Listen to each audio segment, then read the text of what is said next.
है आप लोगों का। चलिए हम लोग स्टार्ट करते हैं। देखिए आज की हिंदी क्लास, और जिसमें जीएस तथा हिंदी दोनों शामिल हैं। पीवाईक्यू बेस है। चलिए रोज की तरह आपको बता दें कि देखिए इसमें यूपी ट्रिपल एससी से यूपी पीसीएस, रेलवे, एसएससी परीक्षा में आए हुए प्रश्न शामिल हैं। सभी प्रश्नों की व्याख्या अच्छे से की जाती है। प्रत्येक दिन क्लास होती है। जब आप लगातार क्लास देखेंगे तो क्वेश्चन आपको एग्जाम हॉल में यहीं के देखने को मिलेंगे। ठीक है। जो प्रश्न एग्जाम की दृष्टि से ट्रेंडिंग होते हैं उन्हें भी शामिल किया जाता है। यदि चैनल आपने सब्सक्राइब नहीं किया है तो प्लीज इसको सब्सक्राइब कर लें, जिससे कि हम लोगों की फैमिली बढ़ती रहे। चलिए स्टार्ट करते हैं हम लोग। देखिए यहाँ पे भाई जीके जीएस पीवाईक्यू शामिल किए गए हैं, जो कि मैंने जैसा कि आपको बताया है। और जो bank, railway, UP triple SC, SSC, UP PCS, RO ARO में जो क्वेश्चन आए हुए हैं वही इसमें हम लोग व्याख्या करेंगे और इसकी प्रैक्टिस करेंगे। क्वेश्चन नंबर पहला देखिए, निम्नलिखित में से किस क्षेत्र में मुंडा विद्रोह हुआ था? उड़ीसा, झारखंड, अंडमान निकोबार या छोटा नागपुर? इसका सही आंसर क्या है? देखिए इसका आंसर तो सही है आपका, छोटा नागपुर में मुंडा विद्रोह हुआ था। किसने किया था? इसमें नेता कौन थे? नेता थे बिरसा मुंडा।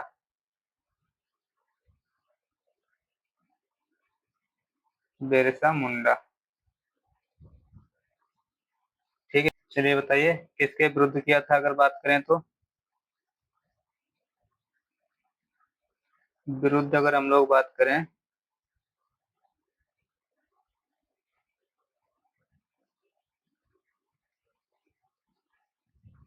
अगर विरुद्ध की बात करें तो इसमें अंग्रेज थे। अंग्रेज शामिल थे जिनके विरुद्ध किया था उन्होंने। अंग्रेज। ठीक है। अंग्रेज इसमें थे। व्यापारी थे। अंग्रेज, व्यापारी तथा साहूकार। ठीक है। कारण क्या रहा था इसका अगर बात कर लें तो? कारण था बंधुआ मजदूरी। बंधुआ मजदूरी के चक्कर में यह विद्रोह हुआ था। बंधुआ मजदूरी, बंधुआ मजदूरी के कारण हुआ था। ठीक है। अच्छा, इनकी मृत्यु कहाँ हुई थी? तो इसी के केस में इन्हें गिरफ्तार कर लिया गया था, और इनकी मृत्यु जेल के अंदर बीमारी से हो गई थी। जेल के अंदर मृत्यु हुई थी। जेल में कौन सी बीमारी से? हैजा नामक बीमारी से इनकी मृत्यु हुई थी। ठीक। हैजा नामक बीमारी से मृत्यु हुई थी।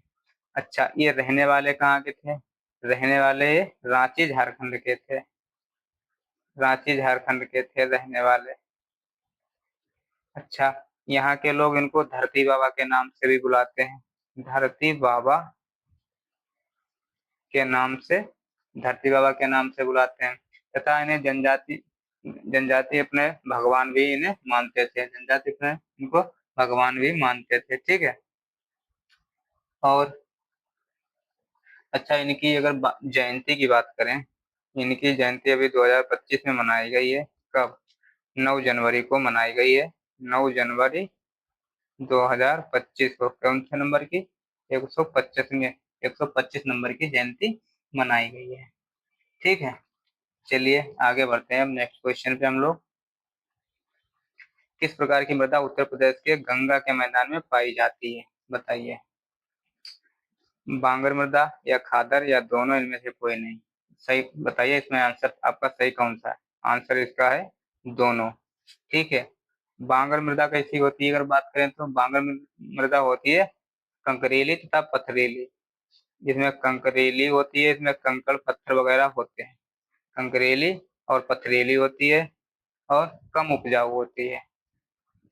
इसमें कम उपजाऊ होती है, क्योंकि ये ककरेली पथरीली होती है, और जहाँ नदी अपना रास्ता छोड़ के चली जाती है वही भांगर मृदा हो जाती है। अच्छा, खादर मृदा कैसी होती है? खादर मृदा कैसी होती है? ये बाढ़ का मैदान में जो होती है वो वाली, जब बाढ़ आती है तो वो वाली मृदा होती है, बाढ़ वाली। तो इसीलिए इसीलिए ये बहुत ही ज्यादा उपजाऊ होती है। ठीक है। ये बहुत ही उपजाऊ होती है। बाढ़ के मैदान में होती है, उपजाऊ बहुत होती है। ठीक, इसको ही नई मिट्टी भी कहते हैं। चलिए आगे बढ़ते हैं हम लोग। निम्नलिखित में से लॉरेंज वक्र द्वारा क्या मापा जाता है, बताइए। लॉरेंज वक्र क्या नापता है? जनसंख्या वृद्धि, या आय की असमानता, बेरोजगारी, या निरक्षरता, बताइए इसमें से क्या होता। देखिए, जनसंख्या आय की असमानता, लॉरेंज वक्र नापता आय की असमानता। ठीक है, चलिए आगे बढ़ते हैं हम लोग। लोकसभा में 17 की शक्ति किसमें निहित होती है? लोकसभा में 17 कौन कर सकता है? 17 का मतलब क्या होता है मालूम? 17 का मतलब होता है सत्र की समाप्ति। सत्र की समाप्ति। ठीक, बताइए कौन सकता है? लोकसभा अध्यक्ष कहता है, या प्रधानमंत्री, या राष्ट्रपति, या लोकसभा उपाध्यक्ष? इसका आंसर सही है, राष्ट्रपति।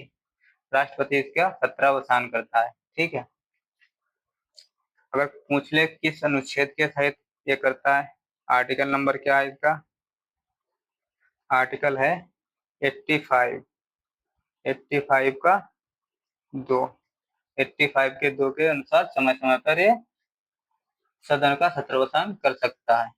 अच्छा, एक होता है स्थगन। स्थगन कौन करता है? स्थगन कौन कर सकता है? इसमें लोकसभा अध्यक्ष स्थगन कर सकता है, लोकसभा अध्यक्ष। और वो चाहे कुछ समय के लिए करे या अनिश्चित काल के लिए करे। लोकसभा अध्यक्ष, लोकसभा अध्यक्ष इसका स्थगन करता है। लोकसभा अध्यक्ष इसका स्थगन करता है। ठीक है, स्थगन हो गया।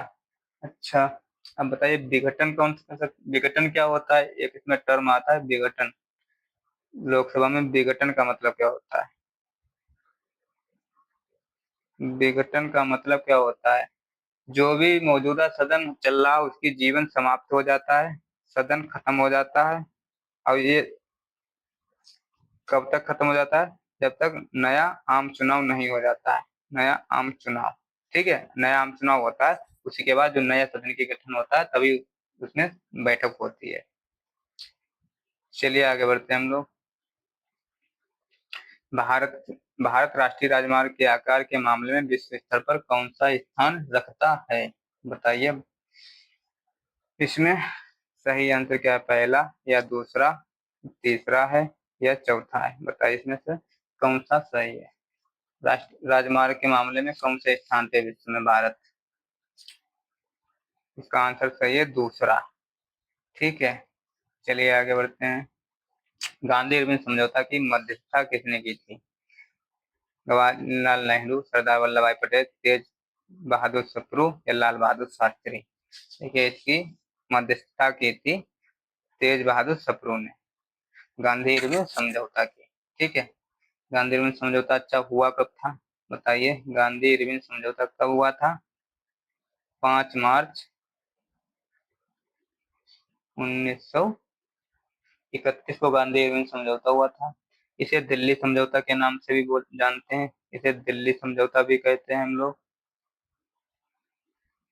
दिल्ली समझौता भी कहते हैं। दिल्ली समझौता भी कहते हैं।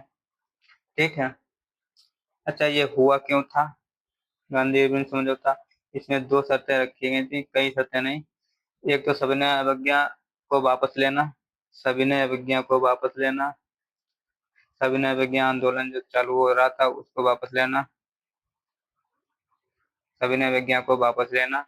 तो सविनय अवज्ञा कब हुआ था? 1920 में। ठीक, सविनय अवज्ञा को वापस लेना।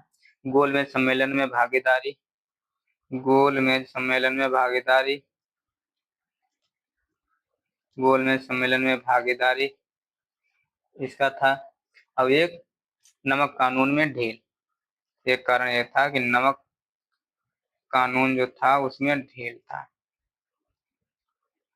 ये इसके मुद्दा था। ठीक है, अच्छा जो तेग बहादुर सप्रू जो हैं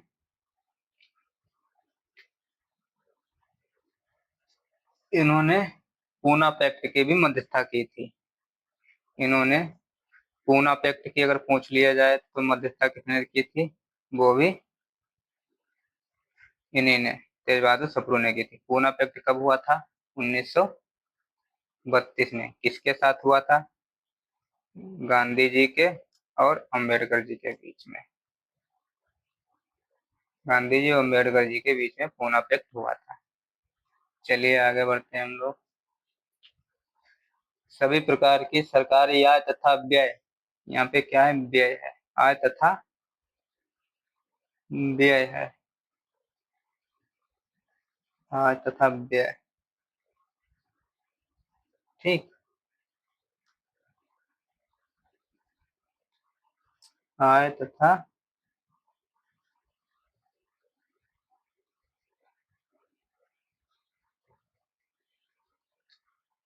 आय तथा व्यय, ठीक। आय तथा व्यय निम्न में से किस में जमा होते हैं, बताइए। भारतीय समय कितनी थी, जन खाता निधि, ये यहाँ पे जन है, जन खाता निधि में, या आकस्मिक निधि में, या भारत की प्रोत्साहन निधि में। इसका सही आंसर है भारतीय समेकित निधि में। सभी प्रकार के सरकारी आय तथा व्यय भारत की समेकित निधि में जमा होते हैं, ठीक है। चलिए आगे बढ़ते हैं। निम्न में से किस शहर को भारत का स्कॉटलैंड कहते हैं, कोडागू, शिमला, ऊटी या जम्मू कश्मीर। बताइए इसमें स्कॉटलैंड किसे कहते हैं भारत का। देखिए इसका सही आंसर है कोडागू। कोडागू कहाँ है, कर्नाटक में। यहाँ पे प्रकृति बहुत ही अच्छी दिखाई देती है, अच्छा मौसम रहता है, सब कुछ रहता है, इसीलिए भारत का स्कॉटलैंड इसे कहते हैं। तथा इसे दक्षिण भारत का, और इसे क्या कहते हैं, दक्षिण भारत का, दक्षिण भारत का कश्मीर भी कहते हैं। दक्षिण भारत का कश्मीर भी कहते हैं। बहुत से लोग इसमें जम्मू कश्मीर लगाते हैं, ठीक है, जो कि गलत हो जाता है।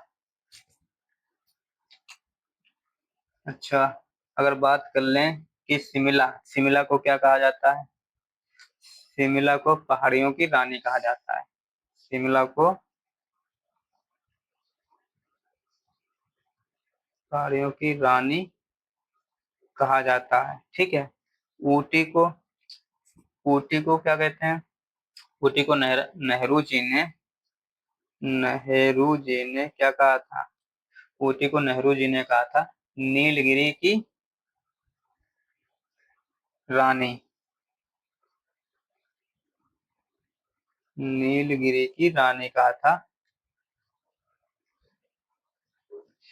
नीलगिरी की रानी। ऊटी को नीलगिरी की रानी कहा था नेहरू जी ने, और शिमला को पहाड़ियों की रानी कहा जाता है। चलिए आगे बढ़ते हैं हम लोग। भूमध्य रेखा निम्नलिखित में से किस देश से नहीं गुजरती है, बताइए। अफ्रीका, इक्वाडोर, ब्राजील या भारत। कहाँ कहाँ से गुजरती है बताइए, तो कहाँ से नहीं गुजरती है बताइए। देखिए इसका सही आंसर है ब्राजील। यहाँ से बाकी तीनों जगह से गुजरती है, ठीक है। अच्छा, अगर आपसे पूछ लिया जाए कर्क रेखा भारत के कितने राज्यों से गुजरती है, कर्क रेखा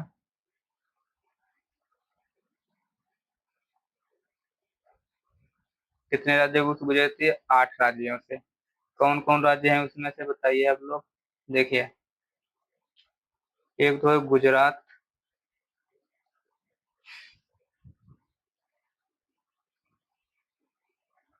गुजरात,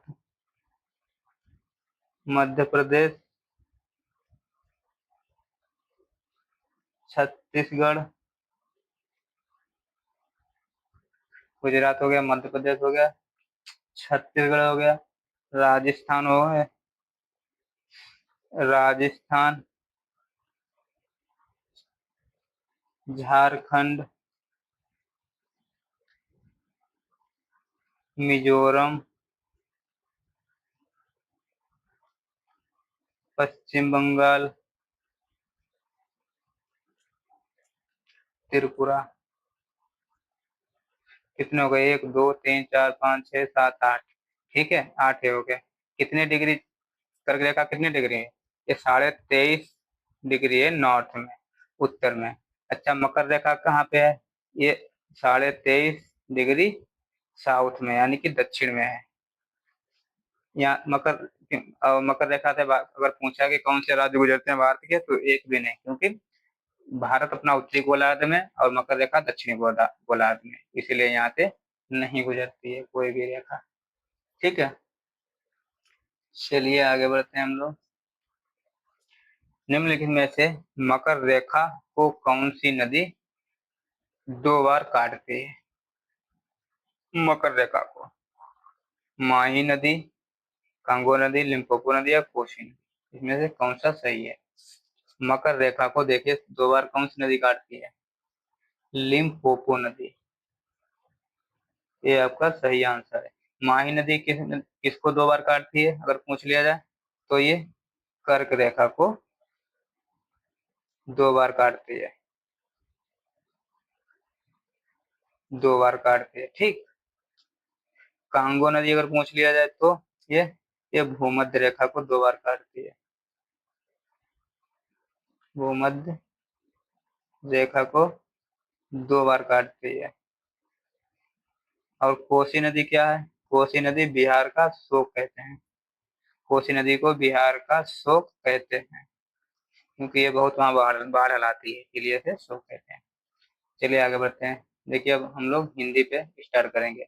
जनरल हिंदी होगी, जो विभिन्न परीक्षाओं में आए हुए प्रश्न इसमें शामिल किए गए हैं तथा प्रीवियस ईयर क्वेश्चन भी शामिल किए गए। चलिए स्टार्ट करते हैं। इसका निम्नलिखित में से किस बोली में कबीर ने अपनी रचनाएं नहीं लिखी हैं? बताइए।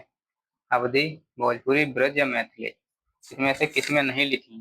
पूछ रहा है किसमें नहीं लिखी है, तो मैथिली में नहीं लिखी है, बाकी इनमें सब में लिखी है। आंसर इसका मैथिली हो जाएगा। अच्छा, कबीरदास की कुछ रचनाएं बताइए आप लोग। देखिए, कबीरदास की एक इन्होंने, अच्छा सबसे पहले इन्होंने अवधी में भी लिखा है, भोजपुरी में भी लिखा है, ब्रजभाषा में भी लिखा है। ये उत्तर प्रदेश के रहने वाले थे। कहाँ के रहने वाले थे? उत्तर प्रदेश के। ठीक। अच्छा, इन्होंने एक साखी लिखी है,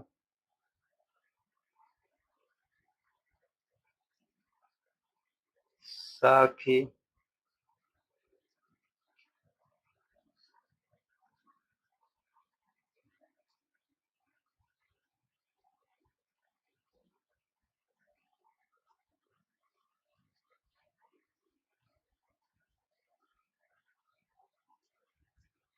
इन्होंने कौन कौन सी रचना लिखी है?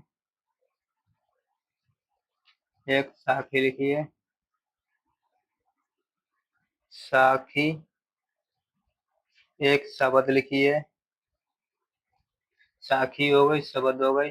एक कबीर ग्रंथावली इन्होंने लिखी है। पूछे जाते हैं रचना, याद कर लीजिएगा आप लोग। कबीर ग्रंथावली। ठीक, चलिए आगे बढ़ते हैं हम लोग। अर्ध और अर्ध का सही अर्थ भेद है, बताइए। अनु, कणक, अम्बुद सागर, पूजनीय मूल्य या पूजनीय आधा, बताइए इसका सही आंसर है। देखिए, पूजनीय और मूल्य बिल्कुल सही आंसर है। कुछ लोग अर्ध के चक्कर में यहाँ आधा भी लगा देते, जो कि गलत हो जाता है। अम्बुद किसे अच्छा कहते हैं? अम्बु मतलब पानी, अवधि मतलब धारण करने वाला। पानी धारण करने वाला कौन है? समुद्र। ठीक, चलिए आगे बढ़ते हैं हम लोग। लूट का मूसल भी बहुत का समानार्थी लोकोक्ति है। अच्छा, ये भी देखिए लोकोक्ति है, और उसकी समान दूसरी लोकोक्ति पूछ रहा है, इसी के समान। अर्थ नहीं पूछ रहा है, लोकोक्ति पूछ रहा है। लूट में चरखा नफा, लूट आए कूट खाए, ले दे के आटा कठौती में, या लूट कोयल की भर बर्छी की, इसमें सही कौन सा है? देखिए, इसमें सही है, लूट का मसूल का मतलब होता है आपका, क्या होता है सही? मुफ्त में जो हाथ लगे वही अच्छा। मुफ्त में जो हाथ लगे वही अच्छा। ठीक। अच्छा, यही लूट में चरखा नफा का मतलब भी यही होता है, तो आंसर आपका क्या होगा? ठीक। चलिए आगे बढ़ते हैं हम लोग। पंचामृत में इनमें से कौन सा समास है? पंचामृत में। अच्छा। पंचा में पांच धातुओं का जो है, पांच चीजों से जो मिला है वही पंचामृत है। और इसमें देखिए, बहुब्रीहि है या अव्ययी भाव है, तत्पुरुष है, द्विगु है। इसमें देखो द्विगु क्या होता है? संख्यावाचक समास होता है। ठीक है। द्विगु होता है संख्यावाचक समास। इसमें पंच लगा यानी पांच चीजों का आहार मिलकर बना है पांच, तो यहाँ पे पांच संख्यावाचक है, इसीलिए ये आपका सही हो गया। ठीक। तत्पुरुष जिसमें कोई कारक चिन्ह आ जाए, जैसे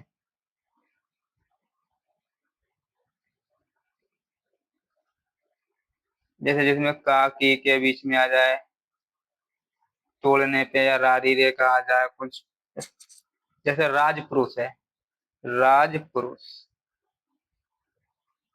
या राजपुत्र है, तो इसका मतलब क्या निकल के आया? राजा का पुत्र। ठीक। यहाँ पे देखो का निकल के आया थोड़ा, तो इसीलिए जहाँ पे कारक चिन्ह आ जाए तो वो वहां पे तत्पुरुष होगा। अव्ययी भाव क्या होगा?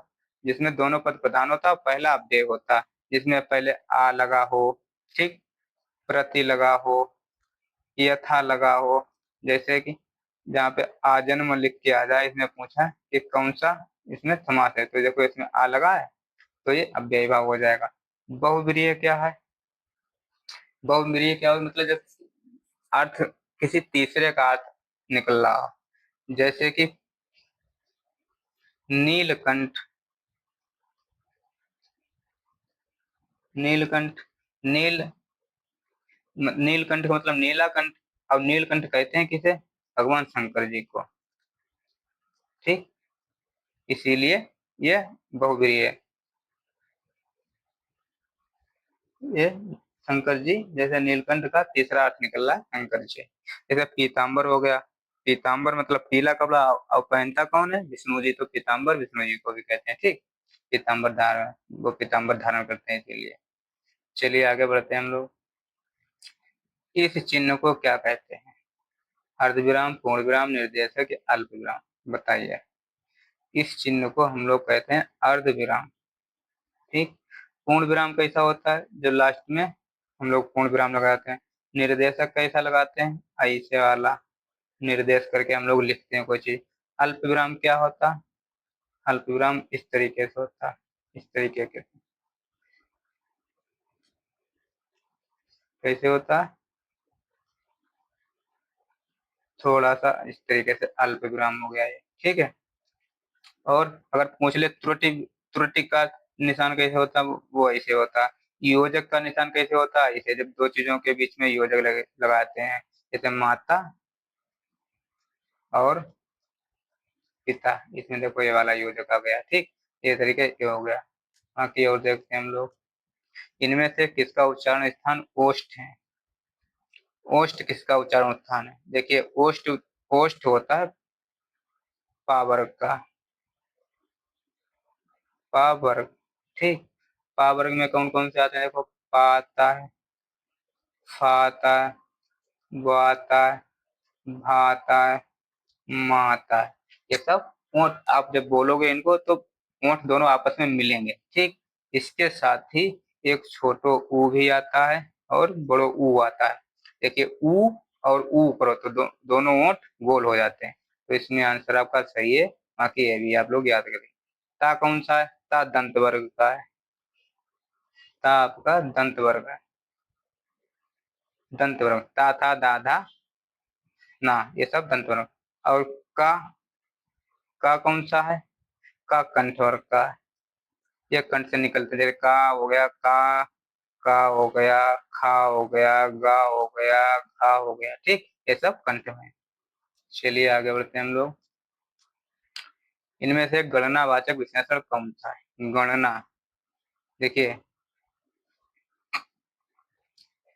तीन या तीसरा या तिगुना या तीनों, इसमें गणनावाचक कौन सा है? गणनावाचक तीन है, जैसे एक हो गया, दो हो गया, तीन हो गया, चार हो गया, पांच, इनकी गणना की जाती है। तीसरा क्या है? क्रम, जब हम लोग बताते हैं क्रम, तब क्रम में पहला, दूसरा, तीसरा, चौथा, पांचवा। तिगुना क्या है? तिगुना आवृत्ति है। आवृत्ति में तिगुना, चौगुना, पांच गुना, छह गुना, इस तरीके से आवृत्ति हो जाएगी। तीनों क्या है? यह समुदायवाचक है। समुदाय, यह समुदायवाचक है। तीनों, चारों, पांचवों, छठे, इस तरीके से ये समुदायवाचक हो गए। ठीक, चलिए आगे बढ़ते हैं हम लोग। इनमें से कौन सा संयुक्त व्यंजन नहीं है? संयुक्त व्यंजन देखिए कौन कौन से होते हैं, बताइए आप लोग। देखिए, एक तो छा हो गया, त्रा हो गया, ज्ञा हो गया, और चौथा कौन सा होता है? चौथा होता है आपका स्रा। ठीक, ये चौथा हो गया स्रा। और डा, डा किसे कहते हैं? ये नहीं है, होता, इसे क्या कहते हैं? उच्छिप्त भी कहते हैं, उच्छिप्त, इसे उच्छिप्त व्यंजन कहते हैं। ठीक, अच्छा, अब ये छा कैसे बना है, देखिए ये का प्लस सा, का आधा है। ठीक है, और त्रा कैसे बना है? ता प्लस रा, ता आधा है। ज्ञा कैसे बना है? ज्ञा, जा, इसको अलग हटाइए पहले, ये बताएंगे, और यहाँ, ये वाला यहाँ। ठीक, अब श्रा कैसे बनता है? चौथा है श्रा, श्रा बनता है आधा सा प्लस रा, इस तरीके से श्रा बनता है। ठीक है, चलिए आगे बढ़ते हैं। अच्छा, ठीक है, देखिए हम लोगों की क्लास यहीं पे होती है समाप्त। आगे क्लास अगर अच्छी लगी तो लाइक भी करना, कमेंट भी करना, और शेयर को भी, अपने दोस्तों को शेयर भी कर दीजिए। बाकी सब्सक्राइब अगर नहीं किया तो प्लीज सब्सक्राइब कर लो, जिससे कि हमें भी वीडियो बनाने में अच्छा लगे। और उसके बाद कंटेंट की कमी नहीं, कंटेंट अच्छा अच्छा लाते रहेंगे, और कंटेंट को और ज्यादा बढ़ाएंगे। ठीक है, धन्यवाद साथियों।